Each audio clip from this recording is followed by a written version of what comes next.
we're obviously going to be talking about periodization, so let's just jump right into it. All right, so let's just first talk about, like what I just mentioned, what periodization is.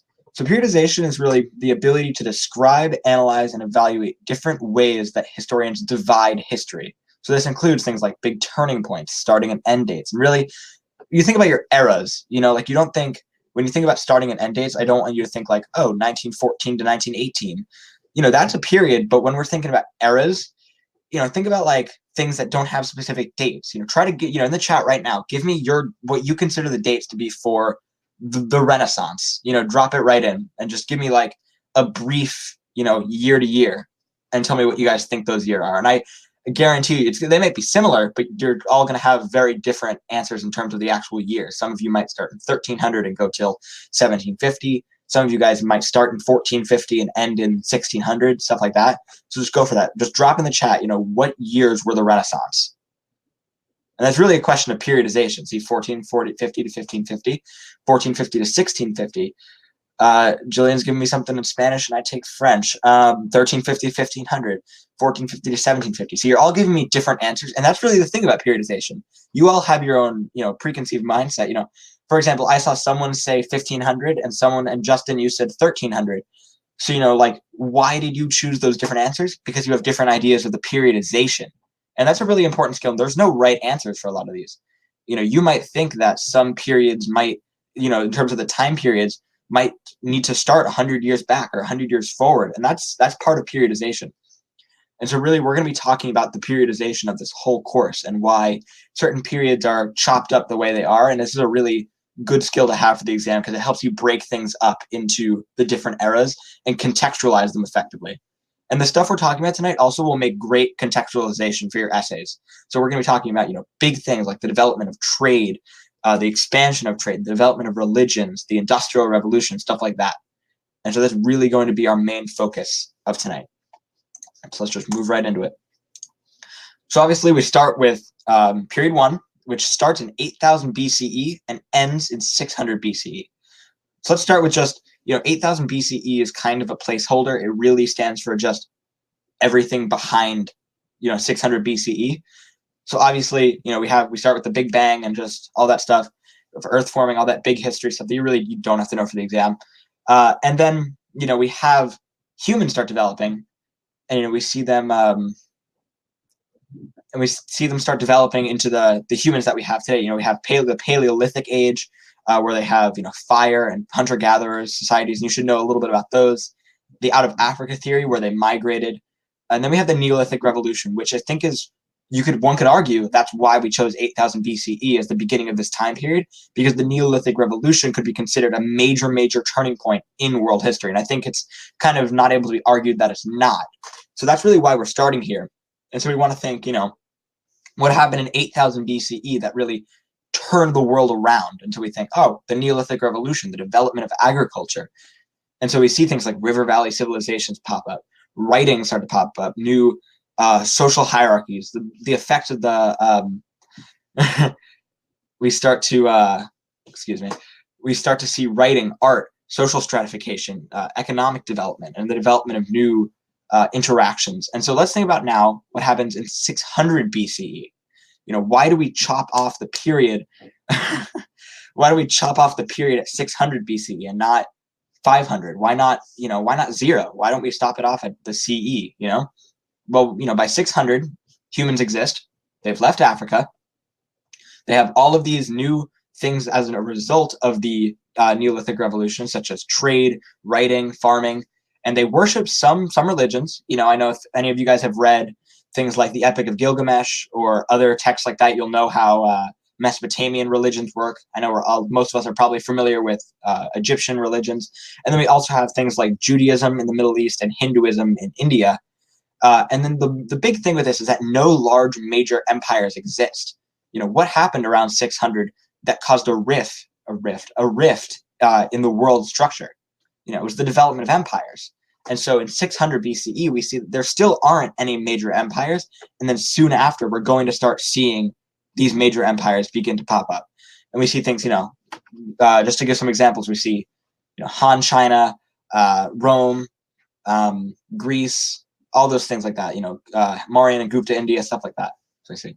Because the classical civilizations both begin and end between 600 and 600, so it's a lot easier to group them together. Exactly. That's what periodization really is all about, grouping together these eras so that they're easier to manage and also so that they're easier to contextualize. So it's not just historians being lazy and not wanting to look at the full picture, but it's about getting your context of your full situation so that you can look at this era and say, all right, what's the big picture? And so obviously, you think about these dates, and you might think, oh, well, 600 CE, that was a little bit after the Roman Empire, a little bit after Han China. So why 600? Because by 600, and we'll talk about this in a bit, all the major empires are gone. And so you might think, you might be sitting here thinking, well, I think the period should have ended in 476, or someone else might be thinking, well, I think the period should have ended in 500 or something like that. And that's the thing about periodization. There's no, I'm going to keep saying this throughout the stream, there's no correct answer for many of these eras, because one could argue that they continued longer or they stopped shorter, stuff like that. And so, yeah, I mean, you could argue that the classical era ended at the fall of the Macedonian Empire, for all I know. It might be highly disputed, but you could make that claim if you could support it with evidence. So that's period one. That's kind of you might get a taste now of what we're doing tonight. We're going to get a big picture of what this entire course looks like. Instead of looking at your textbook really intently, we're going to be kind of taking a step back, looking at the whole world map, and just going through the big picture. All right, so let's move on to period two. And so this is called the classical era. I forgot to mention this is called the foundations era. A lot of people call it just the prehistorical era, stuff like that. And now we're moving into the classical era. So these names are really important to know because they're more accurate, first of all, because no one said, in the real world, no one mentions it as period two, but the classical era, and we'll see the post-classical, modern, stuff like that. So let's think. In 600, we have the same thing, from the end of period one. And now during it, what major turning points do we see that really, and drop in the chat if you can think of any others, what major turning points do we see that really cut off 600 BCE as a major turning point in world history? And that's really the during, so the big picture. So drop in the chat some other things you can think of that aren't in that box there. We have the development of religions, Buddhism, Confucianism, Christianity, stuff like that. And then we also see these new classical empires, right? We have Rome and Greece. We have China, the Mayans, the Persians, what else? The Mauryans and Guptas, stuff like that. And so that's really what happens during this time period that makes it, important. Big trade, yeah, we definitely see the development of trade routes during this time period. And while we had in period one big trade, now it's getting even bigger. We have, just drop in the chat some trade routes that developed, in this time period, just the trade routes. We see new spreads of ideas, new empires, especially based on religion. Yep. So yeah, we see the development of, empires and development of, big things. Silk Road, Trans-Saharan. The Mesopotamians have fallen by 600, really. I mean, they're still around, but then the Persian Empire takes over. Indian Ocean, Silk Roads, exactly. Yeah, definitely. So yeah, those are really the major trade routes that pop up. And that's a big thing we see. We're going from kind of these little bands moving along trade routes now to an organized system of trade routes. You can really look at a map of period two trade routes, and it's like, it's consistent along all of these. You have the Silk Road from Rome to China. You have India kind of popping up here. We have the Indian Ocean trade with the monsoons, and Southeast Asia getting wrapped in. And so now let's start to think about, what happens by 600 CE that really kind of cuts off this from the end of the time period two. So we see that most classical empires are gone by this time. Rome falls in 476. The Han Dynasty falls in here. Let me Google that. It fell in 220. So we're really seeing these places end. Yeah, we also see the rise of Islam around 600, right? I want to say, and correct me if I'm wrong, between 622 and 632 was when Islam starts to be created. We also see that Buddhism has made its way from Central Asia and Japan. We see the development of a caliphate. Yep, definitely. And you don't really need to know the exact dates here. 476, is nice to know. It's kind of just the classic one that a bunch of people know. But you definitely don't have to memorize the ending dates. But that's the important thing about periodization, that oh, okay, well, the end of empires. Okay, so it had to be on the tail end of period two, And that's the real thing with periodization, that it's important to be able to place things in their correct context and their correct place. So we also see Buddhism has made its way to Central Asia and Japan by now through trade. The spread of Buddhism is a big thing in period 2, and by the end of period 2, it's happened. We see the spread of Christianity is, all across from Scotland to Persia, and it will continue to spread further in the next periods. And then, as you guys mentioned, we're missing a major religion at 600, right? I know you mentioned it before. Just drop in the chat. What major religion are we missing in 600? Just drop it in the chat. What major period or what major religion are we missing?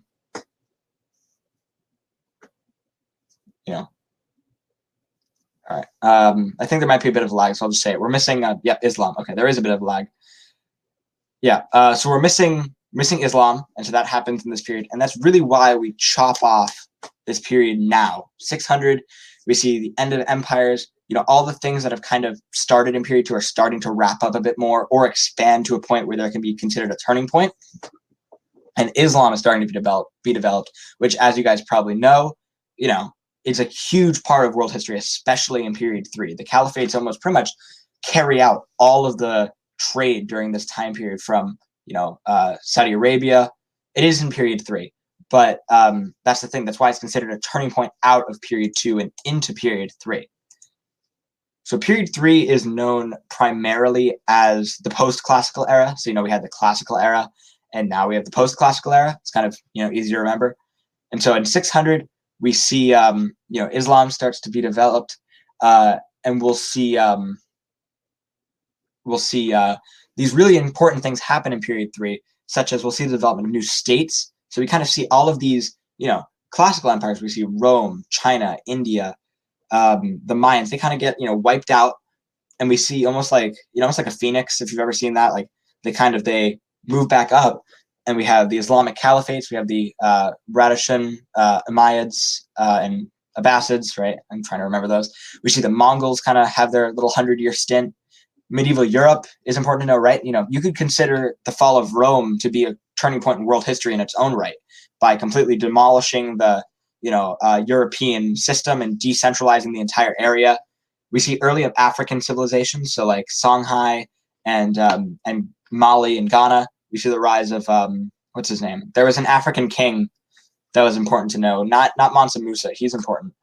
But someone else. We see Imperial China rise, right? The Sui, Tang, and Song, and all of their important contributions to the world. The Delhi Sultanate rises. We also see medieval Japan. We can consider that a turning point. We see the Byzantines, and the Aztec Empire and the Incan Empire. So those are really important things to know with period 3 that you almost think about. In your head, you might have a map in period 2 and a map in period 3, where it's like, you have almost an entirely different world in 600 to 1450 than you do in 600 to 600. And so I see you guys mentioning a lot of the, little things that happened, crusades, shogunates. Shogunates happened during this time period, yeah. But this is really important. The important thing to know about this is that, the major things that happen by having classical trade routes intensify, having these really new empires grow to justify a new time period rather than it just being a continuation of period 2. And that's really important to understand. And that's why in some people's opinion, at least, the College Board cuts it off as 600. So let's start talking about why by 1450 we are seeing another, chop in the whole timeline. So by 1450, we have classical trade routes starting to intensify, right? We have them already intensified. We have things like we have the Indian Ocean trade routes, which are really highly used. We have the monsoon winds. We have the Swahili coast going crazy. We also see Europe start to kind of pick itself back up, right? We have Ferdinand and Isabella recreate Spain in 1492, not too long. Julian, I saw just mentioned that in 1453, Constantinople falls to the Ottoman empires. And so we're seeing this again, and it follows this trend throughout history that you see these empires rise, and then these empires fall, and a new era usher in, right? So we have Islam already spans Afro-Eurasia by 1450, even though the Abbasids had been split up in 1258 by the Mongols. We see the Mongol Empire has fallen, which can be considered, again, a turning point in world history, to itself. The Americas were isolated. Intensifications have also intensified.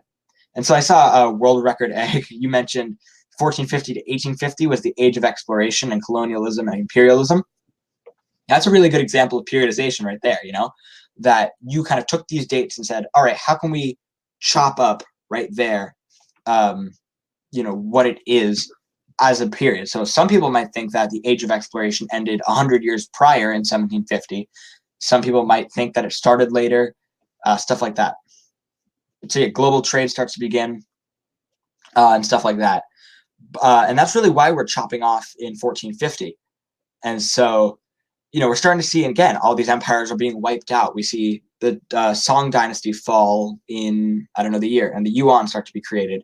We see the Byzantine Empire fall in 1453. The Islamic caliphates fall, and the Ottoman Empire takes over.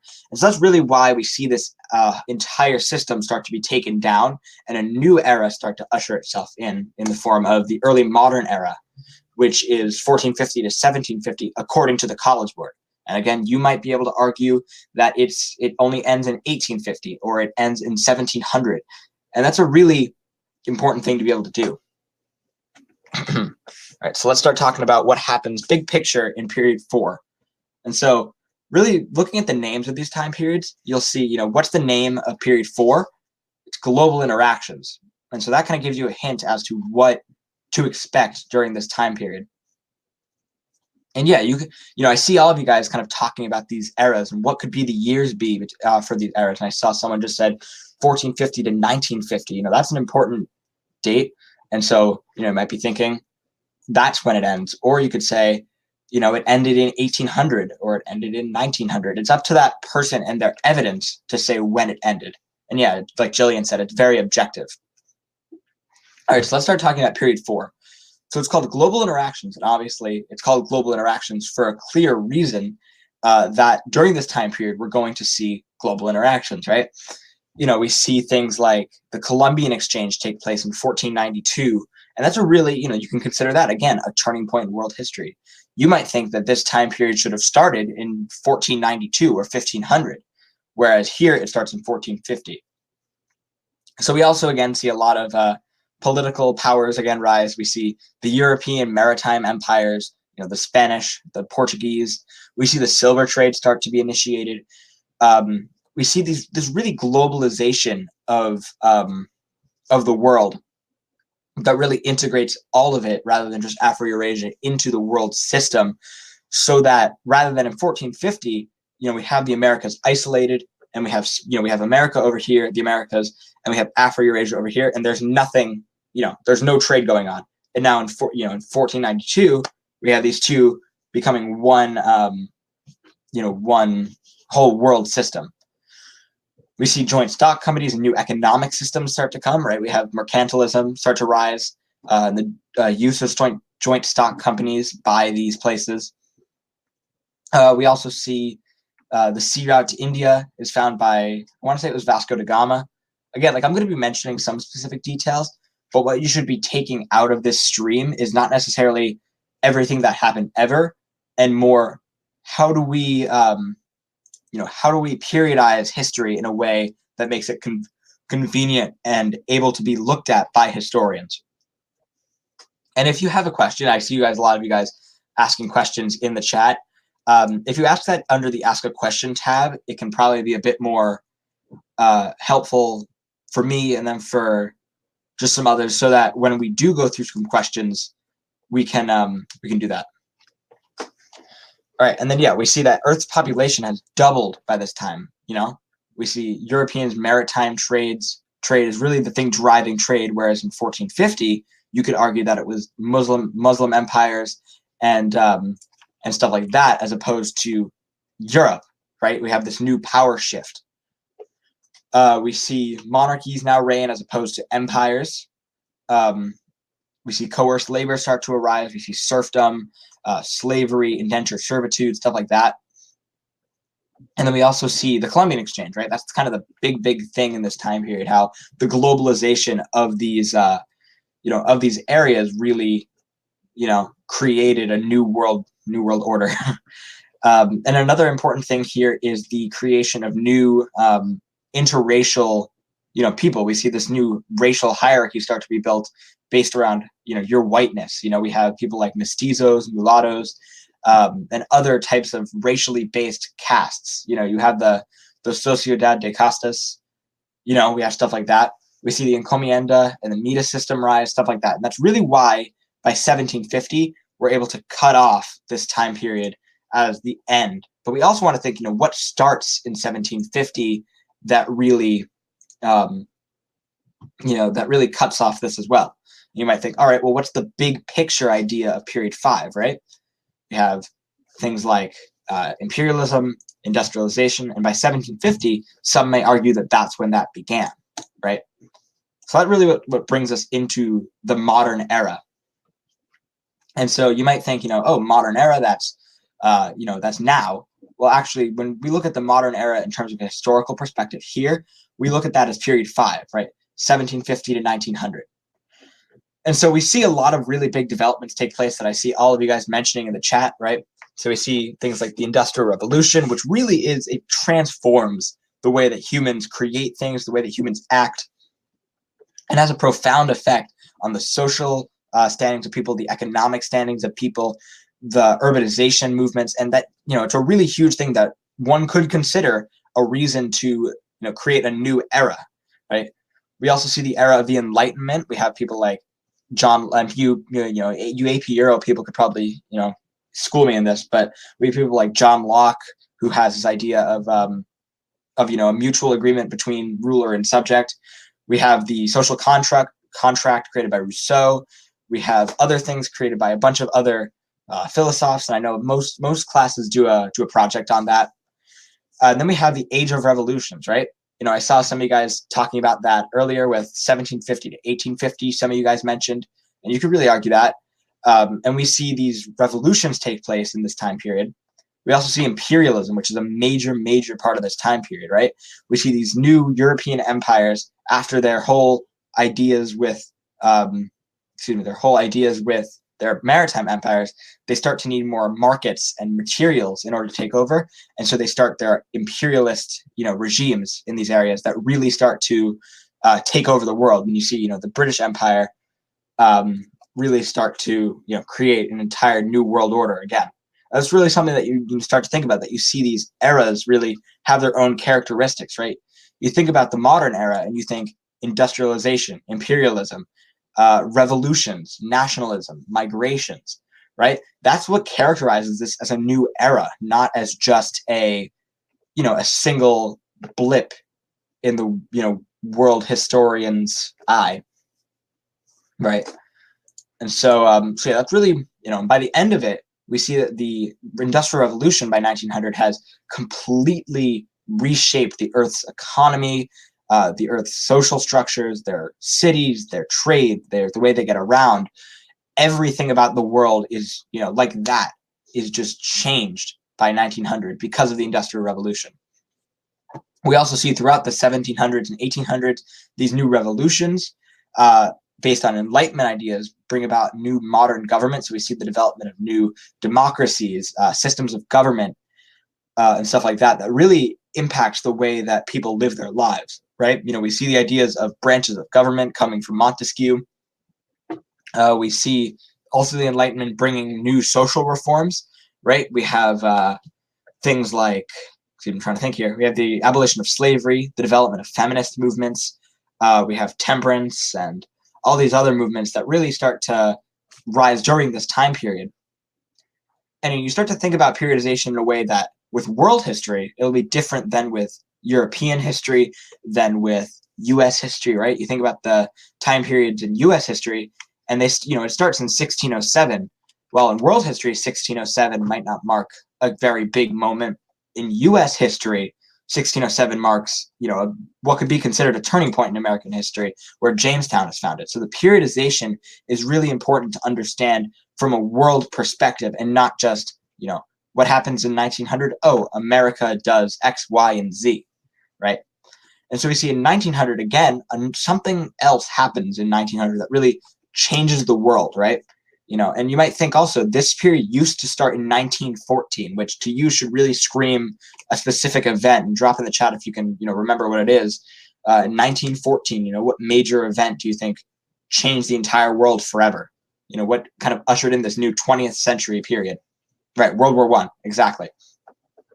So, right, now they changed it to 1900, and you might think to yourself, all right, why did they move it these 14 years back, just to round off the number, to, or was there a specific reason? All right, so let's move on to period 6. All right, so this is our final time period, right? And technically, this period isn't over yet, right? You think about this, we're still in period 6. It's 1900 to the present. And so we don't know. You might argue that if there was a period, actually I'll ask this later, so I'll, put a pin in that. But so let's think, by 1900, we have the Industrial Revolution shaping the world. We see new political revolution, stuff like that. And then we see during this time period, what really changes the world could be argued to be science, these world wars that occur, the Cold War, decolonization movements, and what in my opinion really marks the 20th century is the globalization of the entire world, right? We go from a world that is relatively separated, that takes a lot of time, and now I'm able to be sitting here in New Jersey and be talking to you guys, and here, I'll pull up the map. I have a map of where everyone's from who's streaming, and I can see, the entire U.S. is colored in orange, that I can see there are people in California watching, people in Florida, people in New York, Chicago, all over the place watching this. And that's really because of globalization. We see this new movement that connects everyone instantly like that. We also see new corporations that rise because of these new globalization movements. We see international corporations and the use of those in order to show why the 1900s is really such an important time. And so let's think now. Let's look at today, right? 2019. We see scientific advancements have accelerated to an unbelievable degree. We see things like new vaccines. We've seen weaponry. We've seen space travel. In 1969, we reached the moon, right? We also see the world wars as a really huge turning point in world history, and they define the first half of this entire era, right? You think about it. 1914 and 1918, we're in World War I. 1918 to 1939, we have the Great Depression. We have the interwar period, and really a lot of hostile, negotiations. Then we see period two, World War II, which lasts until 1945. So this first half of the entire 20th century is just war on war. And then we see the Cold War happen, which just divides our planet even more. And so we see, these new global conflicts occur that really tend to shape how we live our lives today, right? We still today look at Russia and we think, the tiny back of our head, we think, they used to be communists, right? That's the Cold War speaking. We also see the development of the information age, right? We have, with the information age, we have the internet, we have just technology in general leading to information being able to be accessed by anyone, anywhere, anytime. Think back even 30 years ago. If you were living in 1980 and you needed to know something for school, you would have to go to the library, right?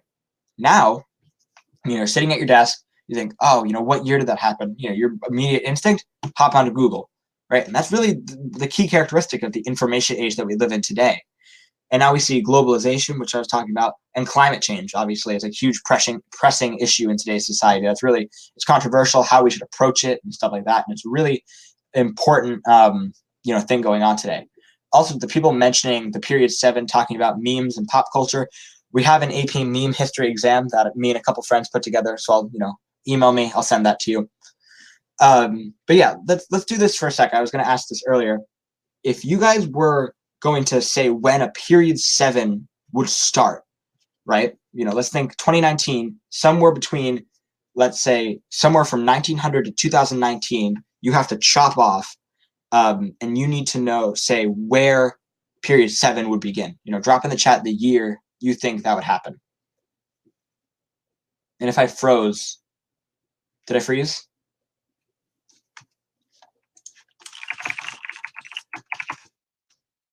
If I froze, if it's just for the other person. 2150, when the first iPhone came out, 2100. Okay, try to keep it in between the 2000s, or between 1900 to the present day, because we don't know what's going to happen in 2100 and 2500, you know?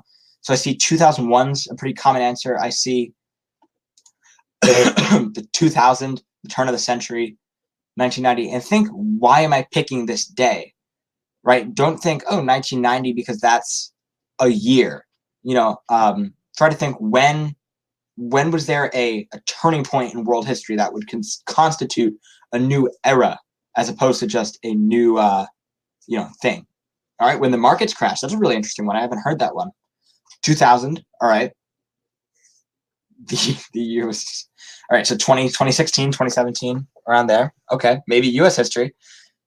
Great Wall of China 2.0. 2000, okay. So yeah, I'm seeing a lot of just 2000, turn of the century.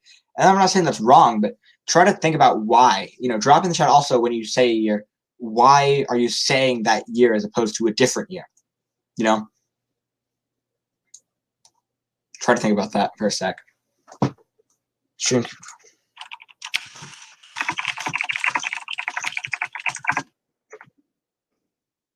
If you guys are having tech issues, just drop in the chat. You know, because then I would have just wasted some time. Yes. Oh boy. Is anyone else? It's fine for me, just a little laggy. Okay. All right, yeah, 2010 is where people reach 7 billion. Yeah, there is a bit of lag. I'm not sure how much, but yeah, there is a bit of lag. We see 2001, 9/11, right? Intensification of security measures, Al-Qaeda. Right, so that's really an important thing to look at with world history. So now I'm going to start, you know, just answering some of your questions. But yeah, like when you're doing your studying, try to think about what are the turning points in world history and what really separates this from just a, you know, from just an event to a turning point. Here, I'm going to try reloading. So can I summarize the Ottoman significance? All right, so the Ottomans rise in 1453, which we see, you know, they take back the Byzantine Empire, and then we see really they become this gunpowder empire that helps to spur globalization in 1492. Right, a big reason that you know, that the Europeans traveled to the West was because of the Ottomans blocking trade routes that previously would have been open to them through the Red Sea and the Dead Sea. Furthermore, they also have a bunch of different implements of, you know, political systems, and they have a bunch of just impacts on world history as a whole, in the sense of they serve to be a really strong political unit.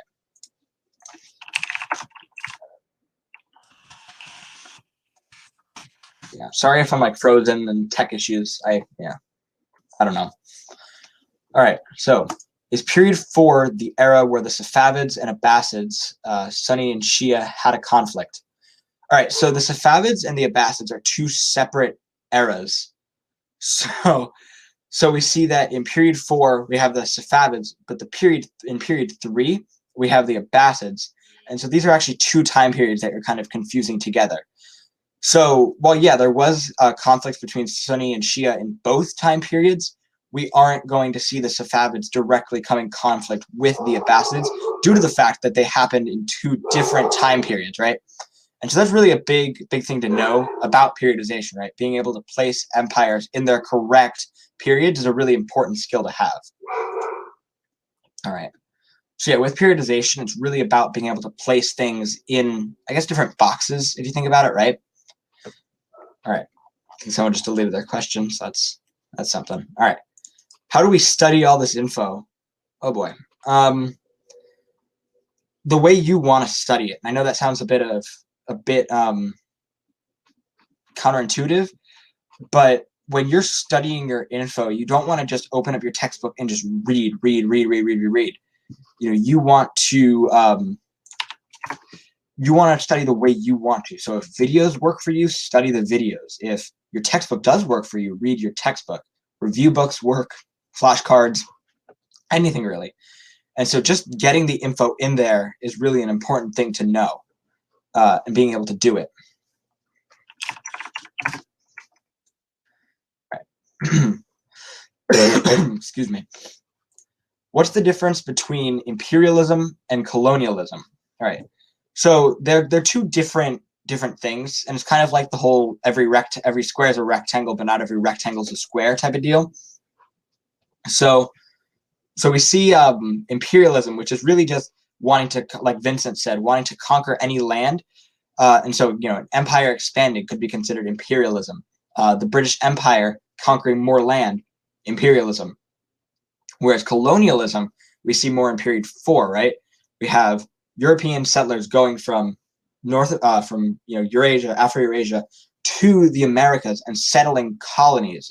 Not just taking the land, but also settling it, creating places to live, creating new areas and making it almost habitable, and creating their own settlements there. So it's almost like where colonialism implies imperialism there, but imperialism doesn't necessarily have to mean colonialism,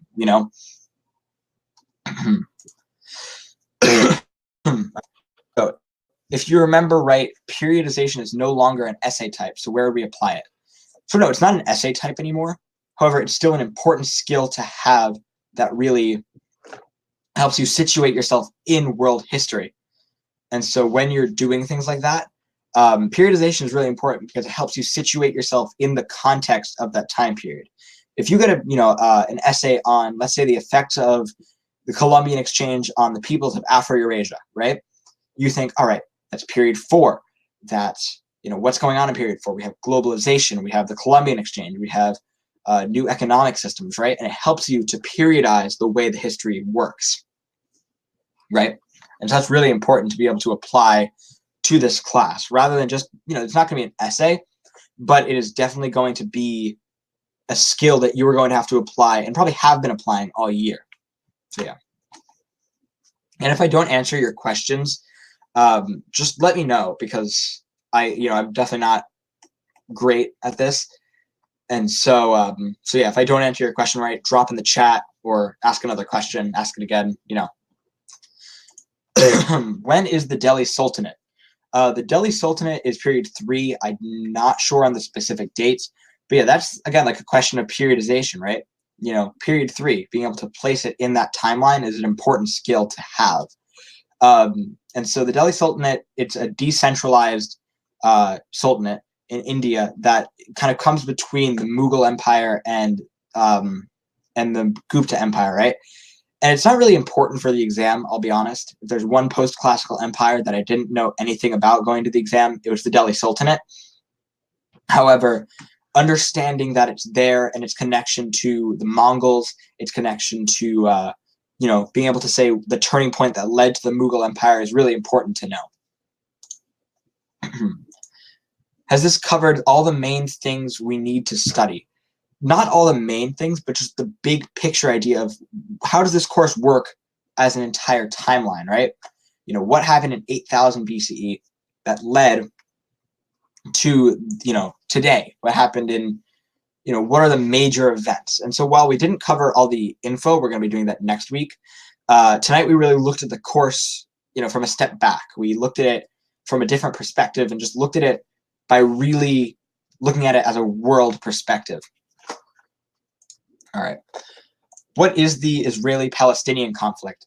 Here, I actually have a PowerPoint on this that I did last year, so I'll pull that up just for y'all. Here, you'll have to give me just a second to pull it up, but I know I did a project on this last year, so I think this could answer your question pretty well. Here, sorry. AP World, projects, where are you? Sorry. I'm usually organized. There it is. Okay. So let's start talking about Israel and Palestine, right? That's definitely a really important thing to know. It's definitely an important, aspect of world history. That's important for period 6, right? Here, let me share my screen. There we go. Give it just a second. There we go. Okay. So I'm obviously, I could go over this whole thing, but it's really a question of what Zionism is, right?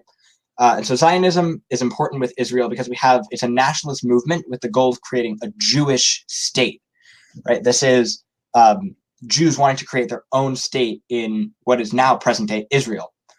And so we see this originates in Eastern Europe by Theodor Herzl, and he convenes the first Zionist Congress, right? And they really wanted them to have their own area, especially after all of the persecution they'd gone through. And so we see a new agreement called Sykes-Picot split up the Middle East after World War I in 1916, and this really is what leads to Israel being created, right? We see the international zone right there, and almost perfectly traces out what Israel is today. And we see the Balfour Declaration really leads to the creation of a Jewish state, right? So that's really what happens. And so let's start talking about the conflict, right? And I'll bring up my slide on this. There you go. So the real issue with this that happened is that Israel starts gaining land, and Palestine and Islamic nation starts to lose land. And so this is really the core of the Israeli-Palestinian conflict that occurs in period 6, right? And so in 1948, we have the Nakba, which literally means disaster, right? 725 Palestinian refugees just flee the land completely. And we have new weird borders in a 1947 UN partition, really caused the Arab-Israeli war. And I'll pull up this image a bit more clearly. There you go. So you can see in this image, right, we see that all the gray is Palestine and all the yellow is Israel. And this really isn't pretty, right? And we see Jerusalem's kind of kept nicely. And so that's really the core of what's happening, that we're seeing Palestinians be displaced by the Israelites. And we're seeing now also, we're seeing terrorism start to rise in these areas because of such. So we see in 1967, we have the 6-Day War. It's an Israeli victory, and they're completely obliterated. And they take around that whole blue area that you see in that picture. However, it's taken away by the UN. And then we see a lot of terrorism take place, and we see Hamas, a terrorist group, rise up. And this still hasn't ended today. This is an ongoing conflict. And so it's really important to understand, this conflict in terms of a world historical perspective. So it's kind of the Israeli-Palestinian conflict in a very, very 5-minute, like that way. So yeah, I hope I answered your question. Pull myself back up here. So periodization is pretty much just an easier way to remember what type happened during each time section. In a way, yeah, it's also a way for you to analyze context with specific things. So like, I'm trying to think about how to put this. You have, how do I say this? Excuse me. It helps you situate the way that things are in order so that you can properly contextualize them and know what comes before and what comes after, and how the era something is placed in affects the way that it acts and how it is surrounded by the new things going on. So it is also helpful to memorize when things happened and the context. The significance of the Ming Dynasty and the Meiji Restoration. With the Ming Dynasty, you see them be kind of more isolationist. They start to weaken China a bit more, and we see European influence start to really happen. We also see, let me try to think here. We see the silver trade start, and China becomes a real anchor of the silver trade. We have Spain and China. We see Spain really acting as a middleman between the Americas and China. Right, they're just the one moving it back and forth. With the Meiji Restoration was a lot more important, I would argue, in some aspects. So the Meiji Restoration is essentially where the emperor is reinstated in Japan and the shogunate is destroyed. Right, and so the real impact of this is that we see modernization efforts begin and westernization efforts begin. And so we see Japan start to industrialize, and we see Japan start to really modernize. And this also leads to their imperialistic phases in the 20th century. So that's a really important thing. Yeah, the Ming Dynasty shut down its navy, pretty much. What do we need to know about Japan in period 6? All right, I'm going to do like a 1-minute blast of period 6 Japanese history. All right, so we have in 1900, we have the Meiji Restoration in full swing, right? And we have these new modernization efforts come in. And then we see Japan in period, we see them start to take over areas. So after World War I, the League of Nations is established, and we see them start to take over Manchuria. And then in 1931, this continues with their invasions of China. We see the rape of Nanking. In World War II, they're the real second opponent of the Pacific Theater. Right? They bomb Pearl Harbor, and we in turn nuke them. And then they start to have really a strong economy after the United States kind of implements their own systems. And so really it's a big deal in terms of how Japan develops into the economic powerhouse that they are now, right? They have a huge debt. It's, I believe, 130% of their GDP. However, because they're such a powerful nation in terms of their exports, they're economically very strong. All right. It's all one period to me. All right, this happens to a lot of people. Drop in the chat. I know there's a lot of lag, but just drop in the chat if to you, it's kind of gotten to a point now where all of the history that you're getting is kind of melding into one big like history soup, almost in your head, right? And a really good way to get rid of that is through periodization, right? And so we have these new areas. These new turning points, and understanding your turning points is really going to help you situate everything in their own periods.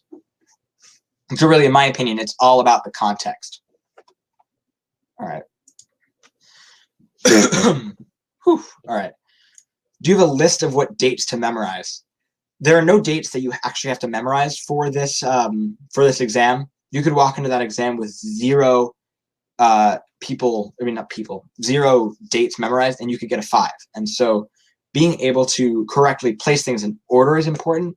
And there are some dates that you should know, such as 1492, 1776, but you're never going to be asked on the exam, what year did X take place, or what year did Y take place, right? That's not going to happen. And so it's nice, but really being able to place things in order and place them in their correct period is much more important.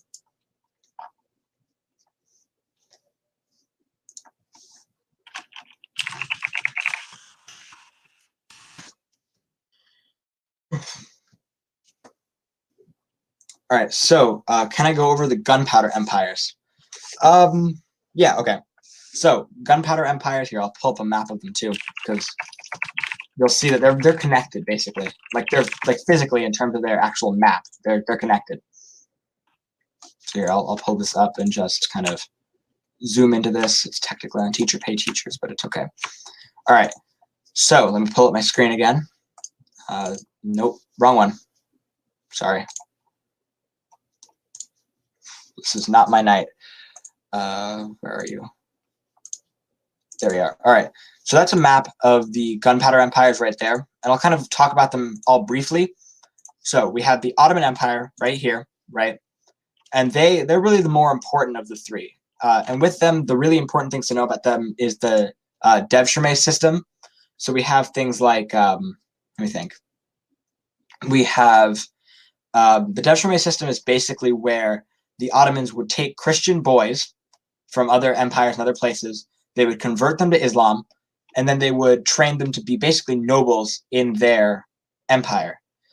So this really helped them consolidate power by kind of taking these people and molding them into what they wanted in a way. And you also see these two other empires. You see the Safavids and the Mughals. They're a lot less important.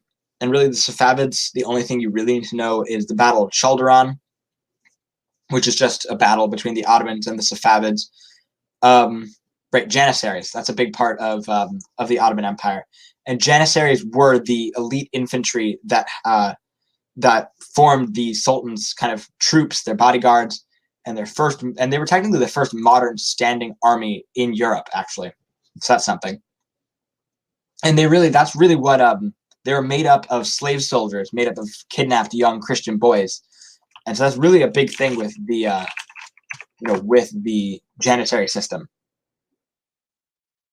And now we also see the Mughals and the Safavids, which are kind of less important. You kind of need to know them by name, and that the Mughals, the one important thing with them is that they developed Sikhism during this time period, which is a syncretic religion between Islam and between Hinduism, which really plays a key role in period 6, right? We see this continuation. So that's really all you really need to know about the Gunpowder empires. They're definitely more of a thing to know than like a trend or something that you're going to get a big essay on. All right. Can I talk about decolonization in period 6? Sure, yeah. So, in period 6, we see decolonization start to happen, specifically around the 1950s, 1960s, and specifically in India and Africa. The two big ways that people decolonized was through negotiation and was through violence, right?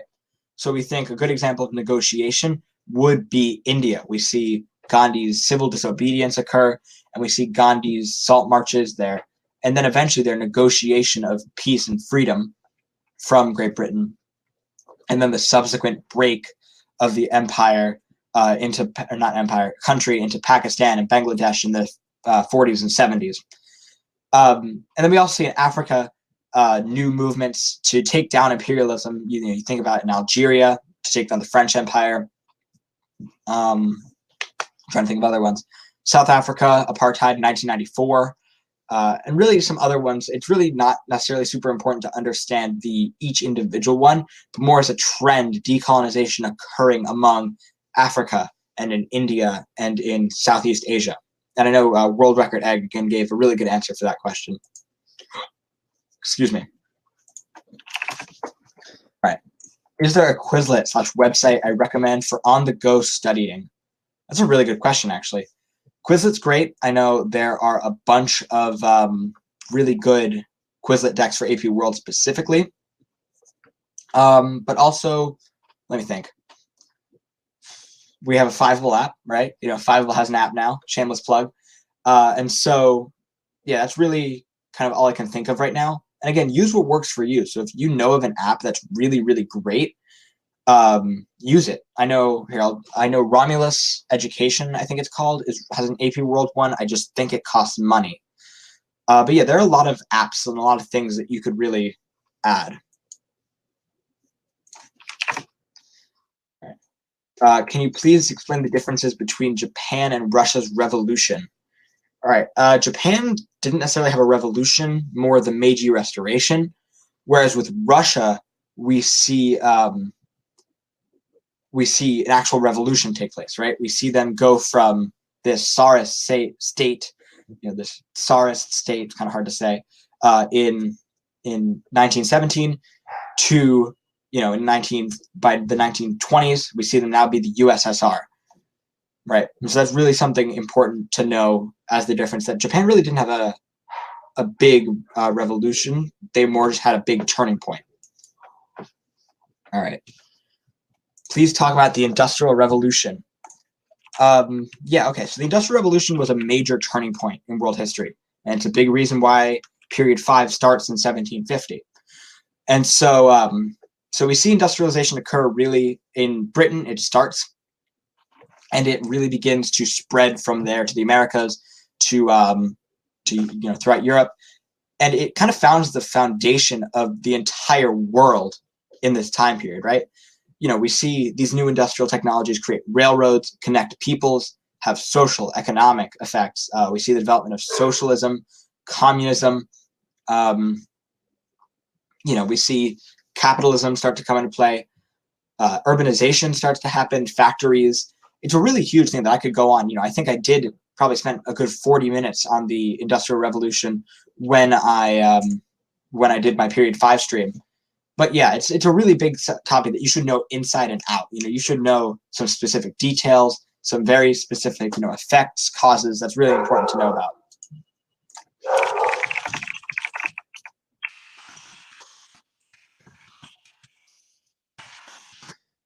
All right. What are some significant railroads? There are no real significant railroads per se. But yeah, like Peter said, the Transcontinental Railroad in the U.S., the Trans-Siberian Railroad. I can't really think about any other significant railroads that you need to know for the exam. Wow, Mary's given the Second Industrial Revolution. That's definitely something to know. All right. Wow, a lot of questions. All right. Can we go over the Tanzimat reforms and Ottoman attempts at Westernization? Yeah, totally. So here, I'll pull up Freemanpedia. Has a really great graphic on this. Here, I'll try to find it if I can. Where are you? Because the Tanzimat reforms really were what gave me the most most trouble. All right, so here I have the graphic pulled up. So let me share my screen now. Share screen. Where are you? There we go. All right, so let's start talking about the Tanzimat reforms. Right, we have self-strengthening movement. We're going to ignore that for now, but we have the Tanzimat reforms. Right? Can you guys see this? Yes. Okay. So so let's start talking about these. So we have the origins in key Ottoman statesmen. Right. So we have mostly European educated.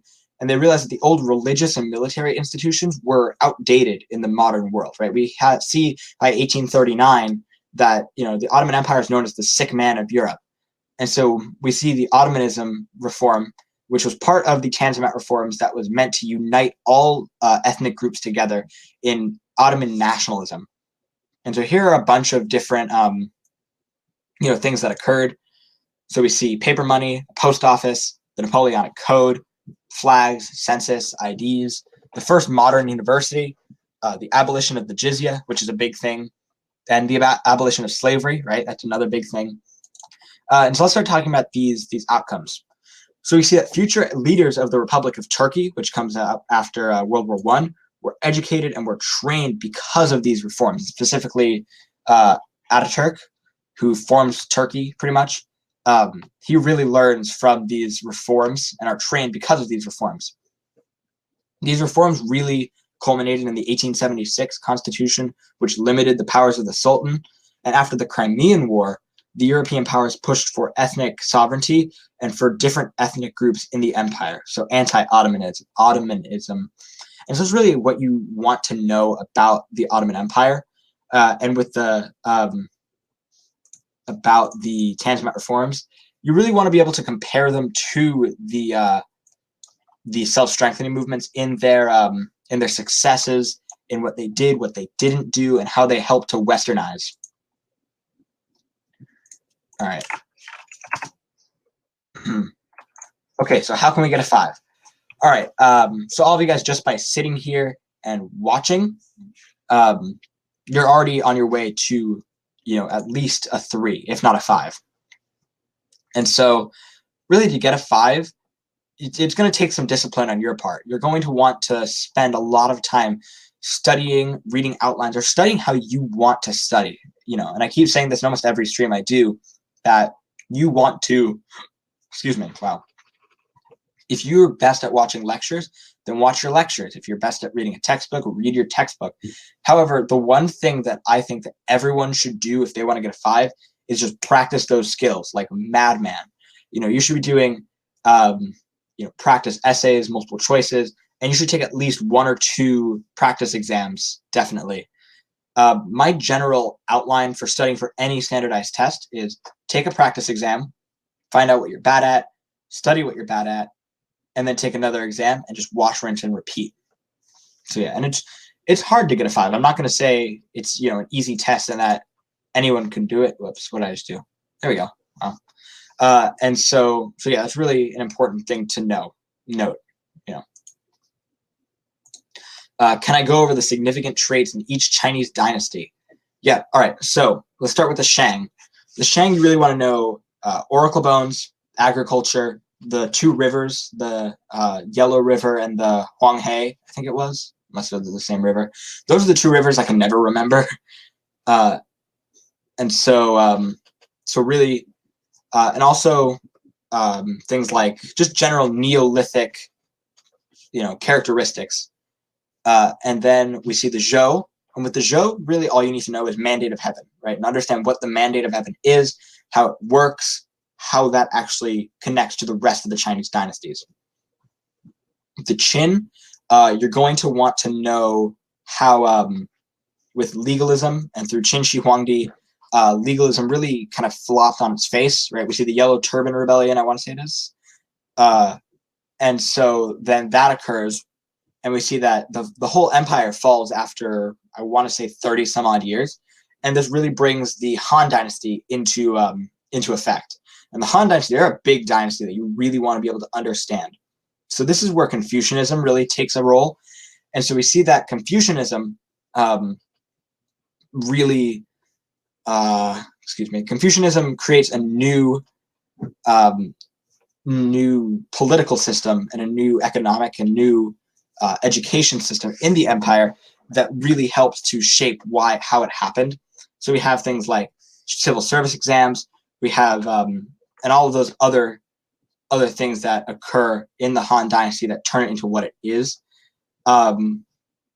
And so, yeah, it's really, you want to know the Confucian-based bureaucracy that occurs in the Han Dynasty. That's really important to understand. Right, and yeah, civil service exams. The Sui, you really just want to know about the Grand Canal. That's pretty much it. Sui is another short one. The Tang and the Song are one in terms of what they did. You want to think about really their impacts on trade and their impacts on technology. Right, we have the same Confucian-based bureaucracy occur throughout until like the Qing Dynasty. We also see in the Song Dynasty foot binding get started. We see, I think I just had something I needed to say. Right, we see new technologies start to be developed also. We see the development of gunpowder, the development of the seismograph. Gunpowder is the big one. But all of these the compass, all of these new, technologies that really happened. We also see Buddhism and Confucianism kind of form Neo-Confucianism in period 3, especially in the Song Dynasty. And so really, that's another important thing. All right, so the Yuan, you want to know that they're the Mongols, about their cultural superiority, right? And general stuff like that. All right. The Yuan Dynasty I really know less about. I'm really sorry that I'm not really able to. I'm kind of off my game tonight. The Ming and Qing dynasties.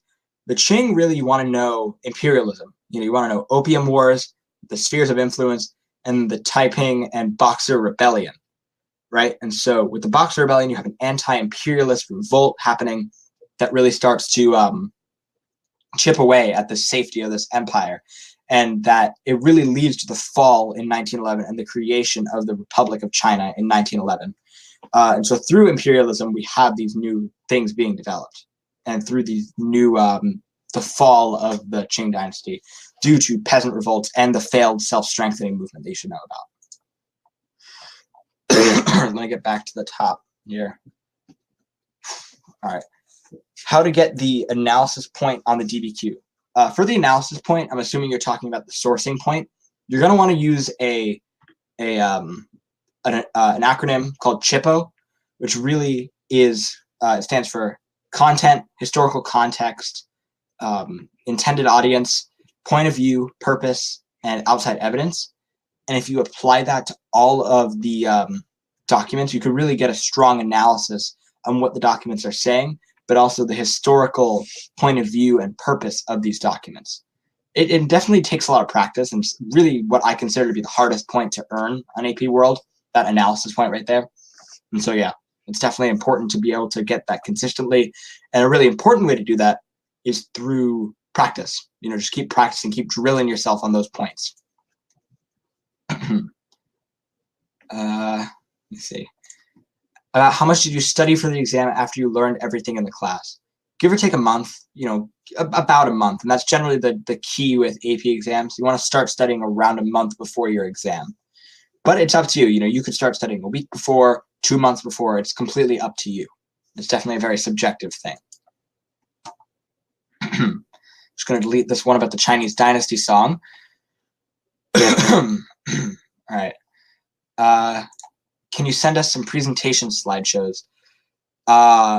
Yeah, I'm not going to drop them in the chat, but if you email me or contact me in some way, and I'll drop my my contact information in the chat. But yeah, if you ask me to, I'll definitely send you some slideshows and work through some stuff with you. Here, and I'll drop my info in the chat right now.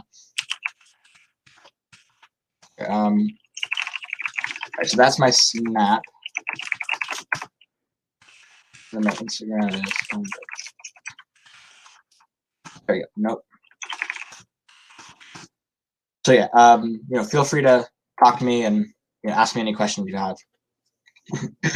All right. Tips for short answer questions.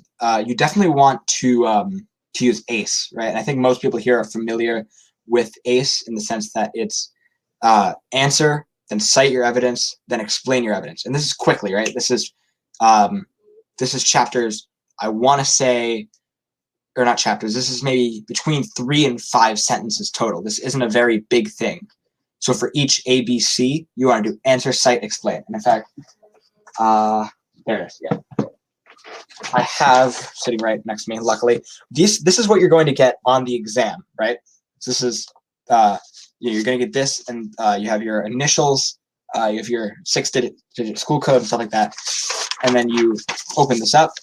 And this is basically what a short answer question looks like right here. So we have here, let me grab a pen or something so I can kind of point out things. There we go. So we have, part A right here. And you can see it's short. It's only a couple lines. Then part B and part C. And so looking at this, you can't read it, obviously. But you can see, first of all, you don't have to worry about things like, screwing up on this exam. You can cross out. But also, this isn't an essay. This is 5, maybe 6 sentences. So that's a really important thing to know with short answer questions. It's not to overwrite. It's more important to be concise with these because you don't need a thesis. You don't need to over-explain. It's really easy to over-explain, but yeah.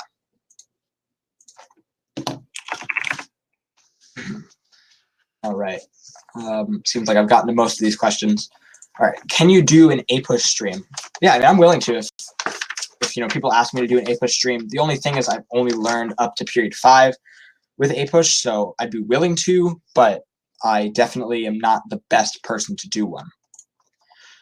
All right, so that's kind of the stream. I'll kind of hang around for 5 minutes, maybe a couple of minutes, just see if you guys have any more questions. I'll kind of talk in the chat and stuff like that. But yeah, that kind of ends off our stream, and then I'll actually talk about next week. So next week we're going to be filling in basically a giant chart on everything in the course, all of, just vocab terms, right? It's going to be basically a spice chart for all of the time periods. It's going to be insane. It's going to make sure there's no lag then. So yeah, it's going to be super interactive. It's going to be super, it's going to be kind of just me filling in a chart with what you guys say. So start getting ready to, fill in this chart and have some fun with that. All right. So I think, I think that this kind of ends off this stream. I think this is a good place to end off. So I will, I'll see you guys next week. Yeah, it's probably going to be a 2-hour stream. Around 2 hours. I might actually have to go over if it takes too long. All right. So yeah, that's kind of a good place to end. Here, I'll drop the link. Give me 1 sec. I'll drop the link. And I can, where are you? Whew. It's always fun to find these. Stream training, oh, there's a bunch of streams coming up. Wow. Okay. So I'll talk about kind of, I guess, the AP World lineup. So at 9 p.m. on the 28th, so this Sunday, we're going over an LEQ, right? So that's our LEQ stream that we're doing. Then we have on the 28th at 11, wow, 11 p.m. Yeah. We're going to be doing a period 3 review, right? Then we're going to have on the 29th at 8, we're going to have the period 3 review again, or the period, from period 3 to period 4. And then if I can find it, on May 2nd, next Thursday, we're going to be filling in this mega review chart. There we go. I can change the date if you guys want to May 4th,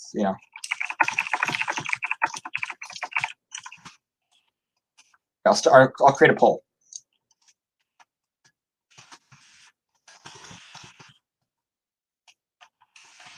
Thursday. Oh yeah, we're doing that on Star Wars Day. All right. So I started the poll.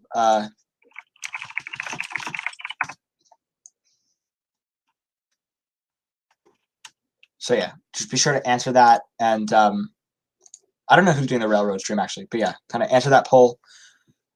Okay, so Saturday. So it's between Saturday and Thursday. I'm gonna go with Saturday just because that's probably going to be best. What time? It's gonna be at 8. It's gonna be at 8 p.m. EST. All right, so yeah, we'll do it on Saturday, right? So I'll change the date on that, but yeah, we'll be sure to do that. And that's what really I remember last year. This was a big thing that we did. That it's really helpful because especially it gets your mind moving in this full time. All right, so I think that's a good place to end it again. For like the 4th time. So I will talk to you guys later. I will if you guys have any questions throughout the next couple of weeks, be sure to text me or call me or anything like that.